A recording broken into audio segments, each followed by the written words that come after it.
মুসলিম শরীফের 440 নম্বর হাদিস। এই হাদিসে রাসূল আকরাম সাল্লাল্লাহু আলাইহি সাল্লাম বলেন, as-salawatul khams, 5 ওয়াক্ত নামাজ। ফজর পড়ছেন, জোহর পড়ছেন, আসর পড়ছেন, মাগরিব পড়ছেন, এশা। দেখেন নামাজ ফাঁকা, নামাজ ফাঁকা, নামাজ ফাঁকা, নামাজ ফাঁকা।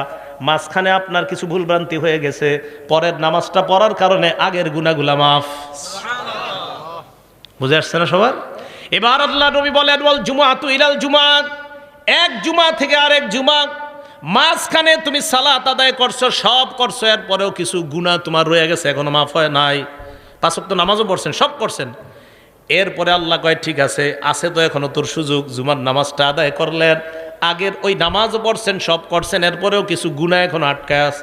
আল্লাহ নবী বলেন, জুমা পড়লা, আগের গুনাহগুলা মাফ। করতে করতে আপনার বছর শেষ হয়ে গেছে, রমাদান উইলা রমাদান, এক রমজান থেকে আরেক রমজান এসে গেছে, মাঝখানে আপনি নামাজ ছাড়েন নাই, জুমাও ছাড়েন নাই, সব আপনি করছেন, এরপরে আপনার কিছু অপরাধ এখনো জুইলাস। নামাজ পড়ছেন, অপরাধ তো অনেক মাফ হয়েছে, জুমা পড়ছেন মাফ হয়েছে, কিন্তু এখনো কিছু আছে। আল্লাহ নবী কয়, রমজান মাস পাইলা, সুন্দরভাবে রমজান আদায় করো, আগের 1 বছরের সব মাফ।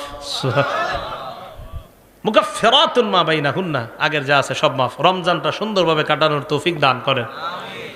মুসলিম শরীফের 1409 নম্বর হাদিস। এই হাদিসে রাসূল আকরাম সাল্লাল্লাহু আলাইহি সাল্লাম বলেন, মাসালুস সালাওয়াতিল খামসি কামাসালি নাহরিন জারিন গামরিন আলা বাবি আহাদিকুম ইয়াগতাসিলু ফীহি কুল্লা ইয়াউমিন 5 মাররাত। তোমাদের কারো বাড়ির দরজার সামনে একটা পুকুর আছে, প্রবাহিত পুকুর, প্রবাহমান একটা নদী আছে, এই নদীর মধ্যে তুমি 5 বার গোসল করলা অথবা ওযু করলা। বলেন তো আমরা যদি আমাদের ঘরের সামনে একটা নদীর মধ্যে 5 বার গোসল করি, শরীরে ময়লা থাকবে? নবী বলেন 5 ওয়াক্ত সালাত তুমি আদায় করে নাও, তোমার জিন্দেগির গুনাহগুলা ওই ময়লার মতো আল্লাহ ধুয়ে মুছে সাফ করে দেয়। আচ্ছা, আরেকটা বর্ণনা আপনাদের শোনাই। নাম ফাতহুল বারি, 4 নম্বর খণ্ড, 344 নম্বর পৃষ্ঠা। তবে এই ফাতহুল বারির লেখকের নাম ইবনে রজব। আব্দুল্লাহ ইবনে মাসউদ রাদিয়াল্লাহু তাআলা আনহু বলেন, তাহতারিকুনা, গুনাহের আগুনে তোমরা জ্বলতেছো। ফাইদা সাল্লাইতুমুল ফাজরা, ফজর নামাজ যখন তুমি পড়লা, গসালাতহা, তোমার জিন্দেগির এই গুনাহ নামক ছাইগুলা ফজরের নামাজ ধুয়ে মুছে সাফ করে দেয়। সাফ। এবার কি করে দেখেন, সুম্মা তানামুনা, এরপর তোমরা ঘুমাইবা, ঘুমানোর পর ফালা ইউক্তাবু আলাইকুম হাত্তা তাস্তাইখিজুন, ঘুমানোর পর তোমরা ফজর নামাজের আগ পর্যন্ত ঘুমাইলা, উঠার পর ফজরের সালাত আদায় করলা, আর তোমার আমল নামায় কোনো গুনাহ লেখা হয় না। কেন লেখা হয় না জানুনি? তুমি এশা পড়লা, উইঠা আবার ফজর পড়লা, মাঝখানে ঘুমাইলা, এই ঘুমের মধ্যে তুমি কাটাইলা, আল্লাহ তোমাকে ইবাদতের মধ্যে গণ্য করে নেয়। এটা জানেননি আপনারা? ফজর নামাজ যদি জামাতে পড়তে পারেন তাহলে তো আরো ঘটনা। কি, এশার নামাজ জামাতে পড়ছেন, ফজর নামাজও জামাতে পড়ছেন। বলেন এশা কিসে পড়ছেন? জামাতে, ফজরও। ক্বালা রাসূলুল্লাহ সাল্লাল্লাহু আলাইহি ওয়াসাল্লাম, আল্লাহ নবী বলেন, মান সাল্লাল ফাজরা মান সাল্লাল ইশা আবি জামাআ, কোন ব্যক্তি যদি এশার নামাজ জামাতের সাথে আদায় করার পর ওই ব্যক্তি ঘুমাইলো, আল্লাহ নবী বলেন, ফাকান্নামা কামা নিসফাল লাইল। হাত উঠানো দরকার নাই। আজকে যারা এশার নামাজ জামাতের সাথে আদায় করছেন, আপনারা একটু পরে ঘুমায় যাবেন। আল্লাহ নবী কয়, এশার নামাজ জামাতে আদায় করছেন, অর্ধেক রাত দাঁড়ায় ইবাদত করলে যেই সওয়াব, আপনি ঘুমের মধ্যে ওই সওয়াব পেয়ে যাবেন। এরপর আপনি উঠা ফজরের নামাজ জামাতে আদায় করলেন, বলেন ইনশাআল্লাহ। আগামীকাল যদি আপনারা সবাই ফজরের নামাজটা জামাতে আদায় করেন, নবী বলেন, ফাকাদ নামাজ সাল্লাল লাইলা কুল্লাহ, সারা রাত নামাজের সওয়াব পেয়ে যাবেন। মুসলিম শরীফের হাদিস, 1377 নম্বর হাদিস। তাহলে নামাজ যদি আমরা পড়ি, এশা পড়ে যদি ঘুমাই, আর উঠা যদি ফজর পড়ি, বলেন ঘুম ও ইবাদতে গণ্য করে নিবেন কে? আল্লাহ। কি পড়বো তো ইনশাআল্লাহ? তাহলে 7 নাম্বার, নামাজ পড়লে গুনাহ মাফ করে দেয় আল্লাহ। 8 নাম্বার, নামাজ পড়লে আমার আপনার মর্যাদা আল্লাহ বাড়ায় দেয়। মুসলিম শরীফের 480 নম্বর হাদিস। নবীজির গোলাম সাওবান রাদিয়াল্লাহু তাআলা আনহুর কাছে এক ব্যক্তি আসছে। আসার পর প্রশ্ন করলেন, আমাকে এমন একটা আমলের ব্যাপারে বলো যে আমলটা করলে আমাকে আল্লাহ জান্নাত দিবেন। 3 বার এই প্রশ্ন করছে। 3 বার এই প্রশ্ন করার পর নবীজির গোলাম বললেন, সালতু আন যালিকান নবিয়্য সাল্লাল্লাহু আলাইহি ওয়াসাল্লাম, আমি আল্লাহ নবীকে এই প্রশ্নটা করেছিলাম, মর্যাদা কিভাবে বাড়ে। নবীজি জবাব দিলেন, আলাইকা বিকাসরাতিস সুজুদ, তুমি বেশি বেশি সিজদা দিবা। নামাজ যত পড়বা তত তোমার সেজদা হবে। ফাইন্নাকা লা তাসজুদু লিল্লাহি সাজদা, আপনি যখন একটা সেজদা দেন, ইল্লা রাফাকাল্লাহু বিহা দারাজা, এই এক সেজদায় আপনার মর্যাদা বেড়ে যায়। আবার সেজদা দিলেন আপনার গুনাহ মাফ হয়ে যায়। এক সেজদা দিলে মর্যাদাও বাড়ে, গুনাহ মাফ হয়। আরেক সেজদা দিছেন, আবার মর্যাদা বাড়ে, আবার গুনাহ মাফ হয়। এবার আপনাদের কাছে আমি জানতে চাই, নবীর কাছাকাছি জান্নাতে কারা থাকতে চান? আসলে থাকতে চান? হাত নামান। এটা হলো 9 নম্বর উপকারিতা। নামাজ পড়লে নবীর কাছে থাকতে পারবেন। দলিল মুসলিম শরীফের 481 নম্বর হাদিস। নবীজির সাহাবা নাম মনে রাখবেন, রবিআ ইবনে কাব। বলেন কি নাম? রবিআ ইবনে কাব বলেন, কুনতু আবিতুমা রাসূলিল্লাহি সাল্লাল্লাহু আলাইহি ওয়াসাল্লাম, আল্লাহ নবীর সাথে আমি রাত্রি যাপন করলাম। রাতের বেলা আল্লাহ নবীর অজুর পানি আমি এনে দিলাম, আর নবীর প্রয়োজনীয় জিনিসগুলো আমি এনে দিলাম। নবীকে আমি অজুর পানি দেওয়ার পর আল্লাহ নবী আমাকে বললেন, সাল, এই মেয়ে আমার কাছে কিছু চাও। সাহাবা বলেন, নবীজি আমারে বললেন আমার কাছে কিছু চাও, যা চাইবা তাই দিমু, চাও। সুবহানাল্লাহ। আচ্ছা, আমি আর আপনি হইলে কি চাইতাম বলেন তো? আপনাদের কথা কি, আমি হইলে মনে করতাম যে একটা বাড়ি টাড়ির ব্যবস্থা করে দেন, এরকমই। দেখেন আমাদের নবীজি সাহাবা কত বুদ্ধিমান। উনি বললেন, ইয়া রাসূলুল্লাহ ইন্নী আসআলুকা মুরাফাকাতাকা ফিল জান্নাহ, আমি জান্নাতে আপনার সাথে থাকতে চাই। হয় তুমি কি কও? কয় যে এটাই চাই। নবীজি কয় আওয়া গায়রা জালিকা, এছাড়া আর কিছু চাও না? কয় না, এটাই চাই, আমি জান্নাতে আপনার সাথে থাকতে চাই। নবীজি বললেন, ফাআইন্নী আলা নাফসিকা বিকাসরাতিস সুজুদ, তাহলে বেশি বেশি সেজদা করো, নামাজ পড়ো। যত বেশি নামাজ পড়বা জান্নাতে আমার তত কাছে থাকবা। তাহলে আশেক রাসূল পাওয়া গেল।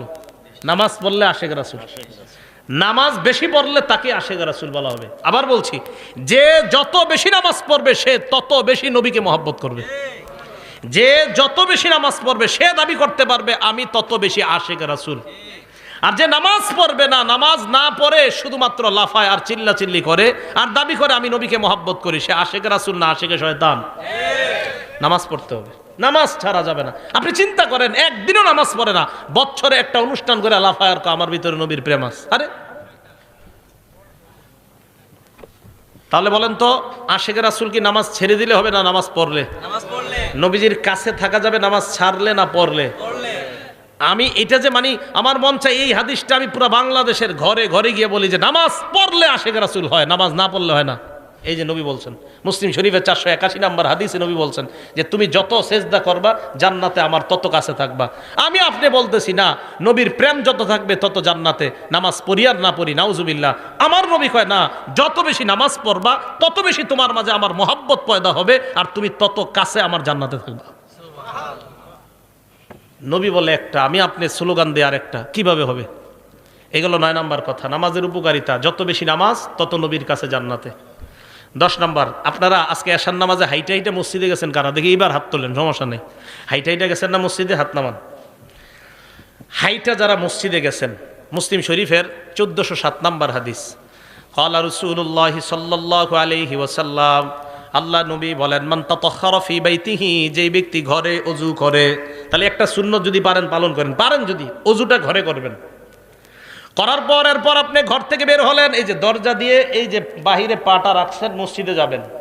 কানাত খতওয়াতা, আপনার 2 পা 2 ভাগ হবে আল্লাহর কাছে। কিভাবে? প্রথম আপনি পাটা রাখলেন, তাহুত্তু খতিয়া, পা রাখার সাথে সাথে আপনার গুনাহ মাফ। এরপর আল উখরা তারফাউ দারজা, আরেকটা পা রাখলেন, আপনার মর্যাদা বাড়ছে। তাহলে নামাজের দিকে যদি আপনি যান, সুম্মা মাশা ইলা বাইতিম মিন বুয়ুতিল্লাহ, আপনি যদি ওযু করার পর আল্লাহর কোনো ঘরের দিকে রওনা করেন, 1 পা ফালাইবেন গুনাহ মাফ, আর 1 পা ফালাইবেন মর্যাদা বেড়ে যায়। তাহলে যত বেশি হাইটা মসজিদে যাবেন তত সওয়াব। এক সাহাবা অনেক দূর থেকে মসজিদে আসতো, অন্যান্য সাহাবারা কয়, মিয়া তুমি একটা বাহন কিনতে পারো না, বাহন দিয়ে আসবা? কয় না, নবীজি বলছে যত হাইটে আসবো তত সওয়াব। তাই আমি বাহন কিনি না। কয় মিয়া তুমি মসজিদের আশেপাশে ঘরটা বানাইতে পারো না? কয় না, নবী বলছে যত দূর থেকে আসবো তত বেশি সওয়াব। তাহলে 10 নাম্বার, যত বেশি হাইটে আমরা মসজিদে যাব তত বেশি সওয়াব। 11 নাম্বার, মসজিদে সকাল সন্ধ্যা কয়বার যাই আমরা? বলেন কয়বার যাই? 5 বার। বুখারী শরীফের 662 কত হয়? 600। আমি আবার এটা করাই প্রত্যেক মাহফিলে। এটি বলাই কেন জানে? চা স্টলের সামনে আমরা গিবত শেখাত না করে এমনি কমু। হুজুর কালকে 662 কইছে, কয় কি? কয় বুখারী শরীফের 662 নাম্বার। মানে আমি চাইতেছি আমাদের মুসলমানদের কথাবার্তাগুলো এরকম হয়ে যাক। চা স্টলের সামনে বৈশা গিবত শেখায়তের পরিবর্তে এগুলা হোক, যে বুখারী শরীফের হুজুর শিখাইছে ৩-৩-৩-১ 3331 নাম্বার হাদিস। কই জায়গায় কি কইছে? কই জায়গায় বলছে ইস্তাউসু বিন নিসা, মহিলাদেরকে খালি ওয়াজ করো, পিটায়ও না, খালি ওয়াজ করো, ওয়াজ করো। সুবহানাল্লাহ। আবু দাউদ শরীফের 3-3-1 3331 নাম্বার হাদিস। কইতে সুন্দর লাগে না কথাগুলা? ওইখানে আবার কি কইছে? কই জায়গায় বলছে এমন একটা সময় আসবে যে সময় সবাই মিছিল দিয়ে সুদ খাবে, কেউ বাকি থাকবে না। ডাইরেক্ট যদিও না খায়, সুদের হাওয়া সবার গায়ে লাগবে, নবীজি বলছেন। এরকম 3370 নাম্বার হাদিস বুখারী শরীফের। ওখানে আবার কি? ওখানে নবী দুরূদ শিখিয়ে দিয়েছে। কোন দুরূদ? যেটা নামাজে পড়ি। সুবহানাল্লাহ। আল্লাহুম্মা সাল্লি আলা মুহাম্মাদি ওয়া আলা আলি মুহাম্মাদ। এই বিষয়গুলো আমি চাইতেছি মুসলমানদের মুখে মুখে চা স্টলের সামনে এইগুলো আলোচনা হোক, গীবত শেখায়ত না হোক। তো বলতেছিলাম বুখারী শরীফের 662 কত হয়? 600 বলেন না একটু, আমরা আলোচনা করি। 662 কত হয়? 662। এই হাদিসে রাসূল আকরাম সাল্লাল্লাহু আলাইহি সাল্লাম বলেন, মান গাদা ইলাল মসজিদি ওয়া রাহা, কোন ব্যক্তি যখন সকাল সন্ধ্যা মসজিদে যায়, আ'আদাল্লাহু লাহু নুজুলাহু মিনাল জান্নাতি কুল্লামা গাদা আও রাহা, যতবার মসজিদে যায় ততবার তার জন্য জান্নাতে মেহমানদারি প্রস্তুত হয়ে যায়। পেট রেডি করেন তাড়াতাড়ি খাওয়ার জন্য। কি পরিমাণ খাইবেন দেখি জান্নাতে গিয়ে। যতবার মসজিদে যাবেন ততবার মেহমানদারি। তাহলে আমরা যতবার মসজিদে যাচ্ছি চিন্তা করেন কি পরিমাণ খানা আল্লাহ আমাদের জন্য রেডি করে রাখছে। এগুলো 11 নম্বর ফজিলত নামাজের, যে যতবার নামাজে যাবেন ততবার জান্নাতে মেহমানদারি।